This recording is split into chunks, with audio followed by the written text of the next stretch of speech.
Muito bem. Eu preparei uma história bíblica para falar para um auditório cheio de criança, né? Como as crianças estão em casa, e eu acho que algumas estão até dormindo, se ainda não foi lá beijar a mamãe, vai ser vocês, minhas crianças, aqui hoje. Muito bem. Então senta que lá vem história.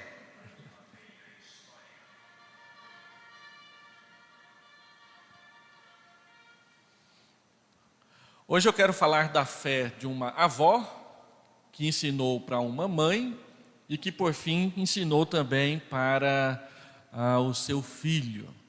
E quando a gente fala dessa história, de quem será que a gente está falando aqui na verdade, hein? Quem na Bíblia aprendeu as Escrituras desde pequeno? Você sabe, criança? Vou dar 4 opções para vocês, só para ajudar um pouquinho, né? Será que foi o apóstolo Paulo? Ele aprendeu a palavra desde criança? Será que foi o apóstolo Pedro? Será que foi Lucas, o escritor de Atos? Será que foi Timóteo? Será que foi Barnabé? Foi quem? Foi Timóteo, muito bem. Primeiro ponto, primeira pergunta da gincana que a gente vai fazer dia 12 de junho aqui na igreja. Foi o Timóteo. A Bíblia diz que ele aprendeu as sagradas letras desde a sua infância. E a fé que ele tinha no coração foi uma fé que ele aprendeu da sua mãe, que havia aprendido também com a sua avó. Como é que é mesmo o nome da avó de Timóteo? Não era Lloyd? A mãe de Timóteo era quem? Eunice. Muito bem, vocês são crianças espertas. Mas essa história tem a ver com uma fé que veio da avó para a mãe e depois para o filho. Essa história ela é contada no livro de Atos e também quem a conta para nós é o apóstolo Paulo nas 2 cartas que ele escreveu para Timóteo, quando ele se tornou o pastor. Mas essa é uma gravura que a gente acha na internet. E o que é que essa gravura fala para nós? Gravura fala? E o que é essa que fala para nós? O que é que essas pessoas estão fazendo? Elas estão lendo um rolo, né? Antigamente, antes de alguém ter a ideia de pegar páginas, cortar em tamanho de quadradinho e depois grampear do lado, que virou o livro, eram os rolos, era tudo escrito numa página grande, era enrolada, e as pessoas ao lerem iam desenrolando o rolo para contar as histórias. Ali nós temos uma avó, a sua filha e um neto lendo as Escrituras Sagradas. No tempo que tinham em casa, entre uma atividade e outra, entre uma responsabilidade e outra, Lloyd e Eunice separavam tempo para ler as Escrituras com Timóteo, e a fim de que ele pudesse aprender as Escrituras Sagradas. Essa história de Timóteo na Bíblia nos ensina pelo menos 3 verdades. Primeiro, que mãe e filho podem ser unidos pela fé, e que a fé é um instrumento de unidade dentro da família. Paulo diz que a fé que Timóteo aprendeu da sua mãe e da sua avó era uma fé sem fingimento. Era uma fé onde o que eles viviam, falavam e faziam era verdade. Não tinha fingimento, não tinha enganação. Quando a mamãe falava para Timóteo arrumar a cama, ele arrumava a cama. Não tinha esse negócio de ficar enzonando lá e dizendo que depois fazia, né? Quando eles falavam a respeito de Deus, não tinha mentira, não se inventava coisas, falava-se a verdade para que Timóteo tivesse certeza e segurança com respeito às coisas. Numa casa onde a gente mente muito para os nossos filhos, nós criamos filhos inseguros, porque eles não sabem o que acreditar. Mas numa casa onde nós falamos a verdade com os nossos filhos, nós criamos filhos seguros, porque eles sabem que aquilo que é dito será o que será feito, e não outra coisa. As promessas que são feitas são cumpridas, as ameaças que são feitas também são cumpridas, de modo que não há fingimento. Quando não há fingimento, nós podemos confiar.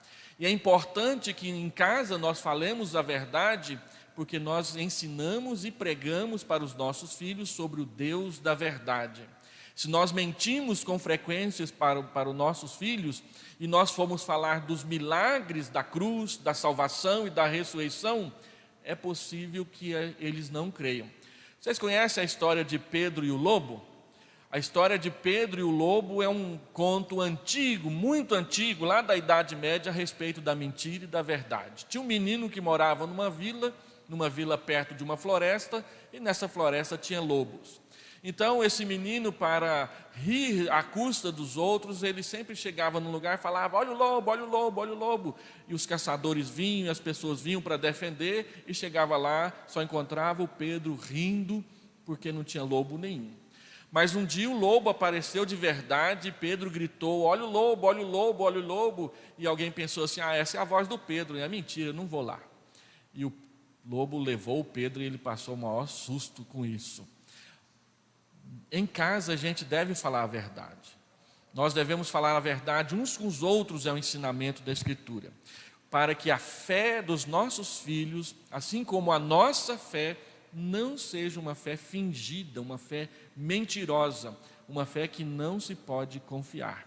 A fé de Timóteo era uma fé confiável, porque ele aprendeu sem fingimento essa fé dentro da sua casa.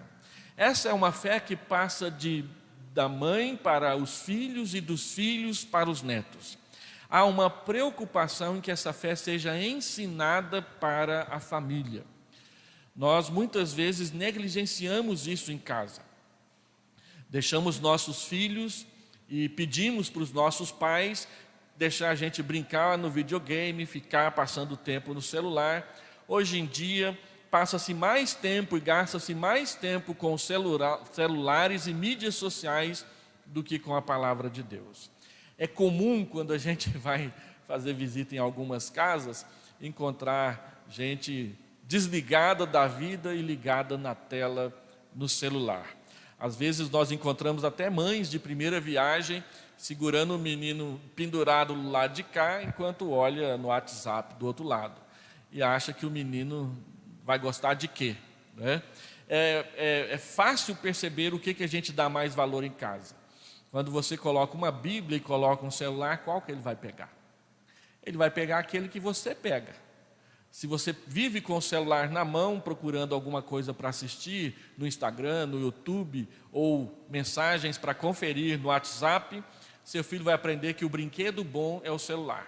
2 brinquedinhos que as crianças andam gostando demais, é o celular e o controle remoto da TV, porque esses não saem das nossas mãos, né? E a gente precisa aprender a valorizar o tempo com a palavra. E isso aconteceu nessa família.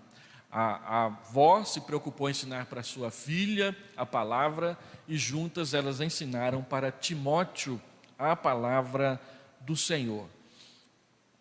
Essa é uma fé que é enraizada nas Escrituras desde a infância. O que Timóteo aprendeu sem fingimento e aprendeu desde a infância, diz o apóstolo Paulo, é as sagradas letras.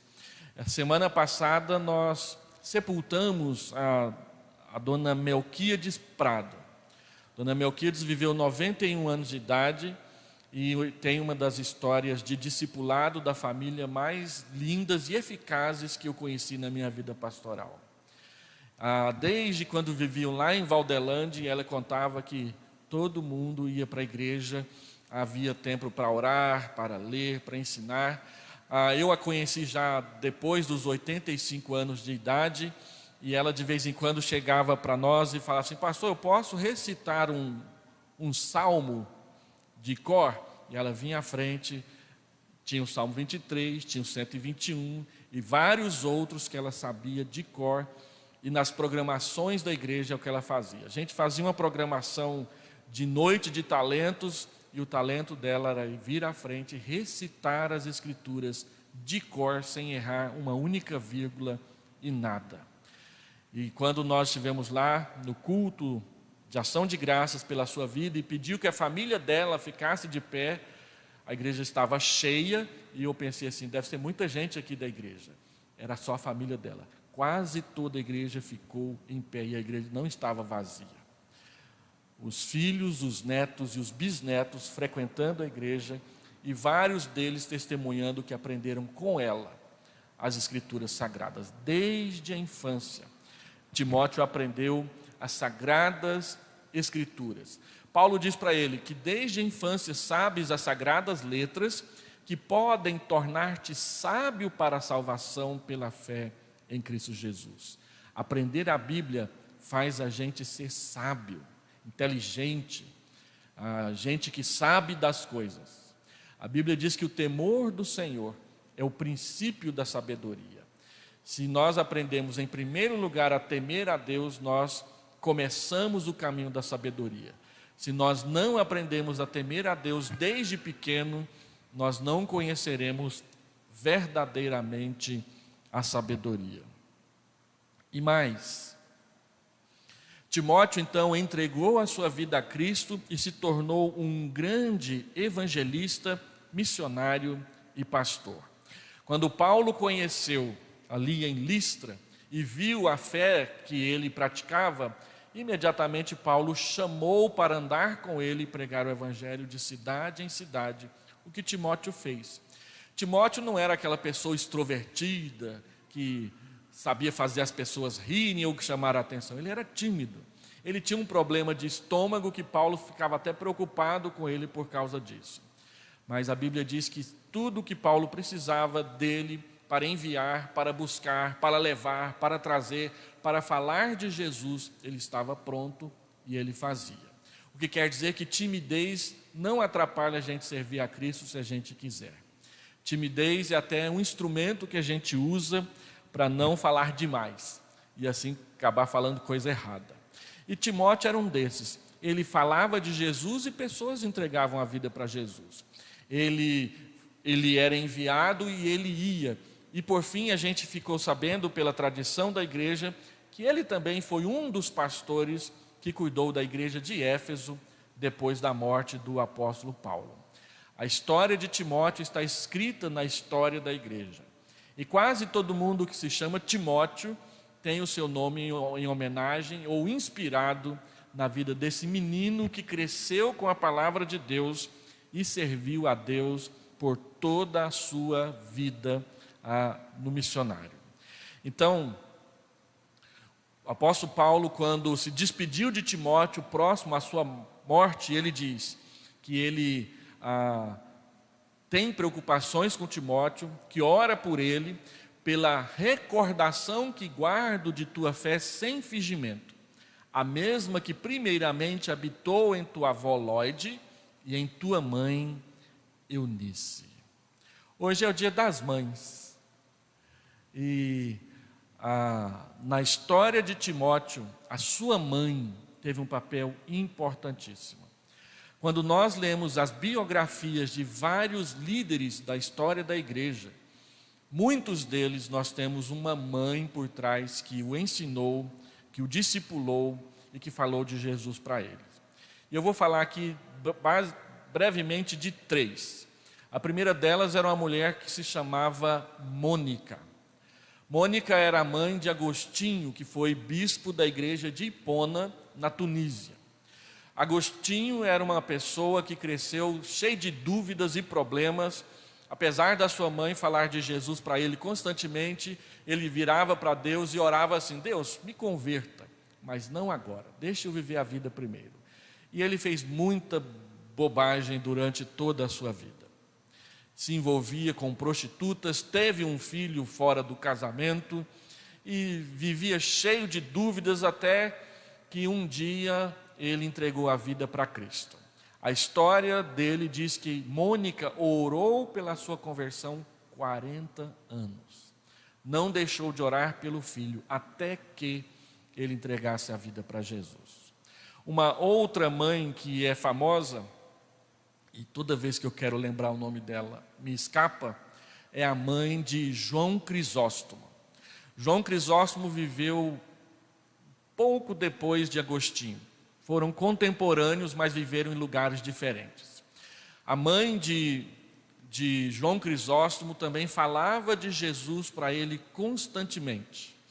E ela orou menos que Mônica, ela orou só 22 anos pela conversão do filho. Mas João Crisóstomo se tornou um dos maiores pregadores do evangelho da época dele. Quem gosta de reclamar do meu sermão de 1 hora ia detestar o do João Crisóstomo, que era 2 horas todo domingo. E naquela época as igrejas não tinham banco. Todo mundo assistia o culto em pé. Os bancos só vão aparecer na história da igreja lá em 1600 e alguma coisa, no século 17. Quem quisesse sentar na igreja tinha que trazer um banquinho de casa. Mas a igreja ficava lotada o tempo todo. O nome dele era João. E ele pregava tão bem que o imperador achou que ele tinha que ser o pastor da igreja da capital. Ele era pastor em Antioquia, aquela que o apóstolo Paulo tinha pastoreado. O rei mandou raptá-lo e levá-lo para Constantinopla para que ele assumisse o pastorado da principal igreja do império.